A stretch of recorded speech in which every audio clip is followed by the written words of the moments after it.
Hi, anyone can hear me? Hi, hello. I'm Sivam Krish. Hi. Okay, so I'm going to talk about STEM education, why investing in STEM education doesn't improve it. So what's an investment? An investment is an asset that generates income. So for the future, right? So it's something that has to generate income. The problem is that there are different types of STEM. What STEM means for the older generation is very, very different to what STEM means for the younger generation. It is completely and utterly different. For the older generation, it's about procedures, it's about memory tests, it's about pattern recognition, right? If you want to do well in exam, you just need to remember the patterns. You don't really have to understand anything because you're being tested for a procedure. And the teacher is in charge. That's what studies are all about. The teacher is in charge and you do exams. That's what STEM education is all about. For kids, the new type of STEM education is about play, it's about exploration, it's about self-learning, and the learner is in charge.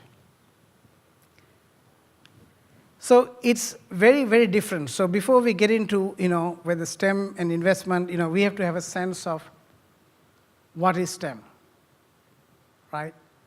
And we also have to make a judgment is about which generation really understands what STEM is all about or should be. Right? We have to know, I think, where we stand on this. So we are now in the business of creating new value. These are the OECD countries, right?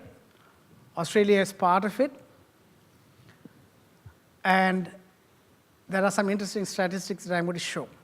But the difference between Australia and these other countries, in that other countries there are people who have actually created value out of technology. There are institutions, there's mental frameworks, there's cultures that understand how to make money or value with STEM, right?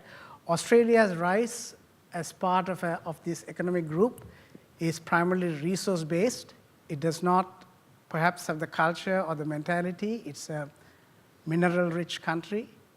So there are bits and pieces that are missing here that might be part of the issue. Now, if you list the countries where the relationship between university and industry, Australia ranks at the lowest, below Mexico, below Brazil, below Turkey, right?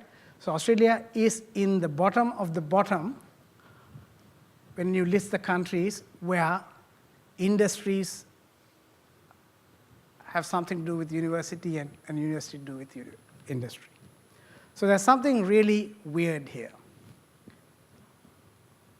The interesting thing about academics is that academics are really a global species, right? In that, you're an academic, you apply for your next job 3 years later in another university, and all fundamentally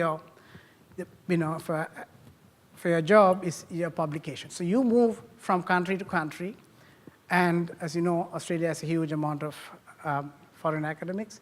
So they are not necessarily linked to the local economies, right? They are global. So they have no relevance, they have no necessarily interest or commitment or relevance, right? So this is interesting. This is from the Vice Chancellor of University of Melbourne. And he's saying that, so when you point out this link and ask people, why are you in the pits? There are lots of interesting reasons. So one of the reasons is that we don't have those big companies, that need our stuff. We are doing really cool stuff, but, we don't have those big companies, right? It's like, Australia is saying, hey, we don't have people.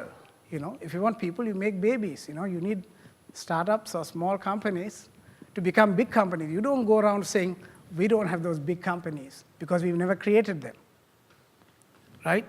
So that is the reason, according to a lot of vice chancellors, why they are so disconnected with where they are living, because there aren't those big companies.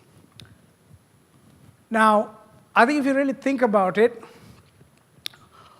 there's only a single source of revenue or income for universities, and that's the government, right?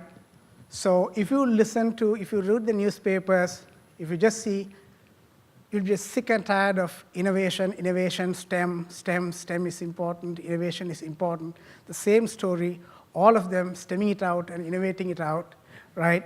Because there's just money coming from one source, and that's the government. And it is so because it has a complete disconnect to the environment that it's living off. And let's take an example of IT, right? Australian kids spend the largest amount of time in the countries in front of a computer screen. This is a record, right?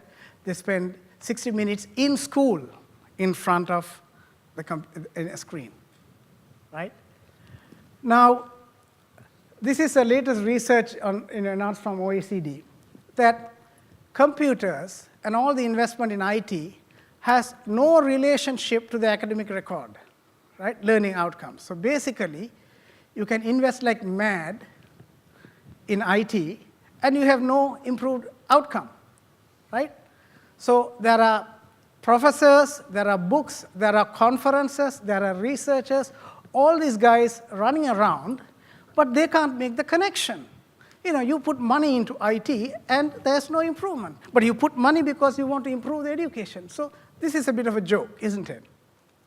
How many of you all think this is a joke?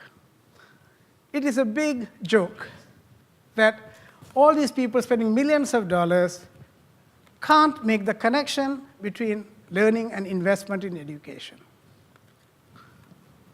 So when you invest, this is what happens. The accountants decide what to buy, and it comes with disposal procedure. That is the important thing, because it is rarely used, it's disposed before it can be used, requires massive amount of training.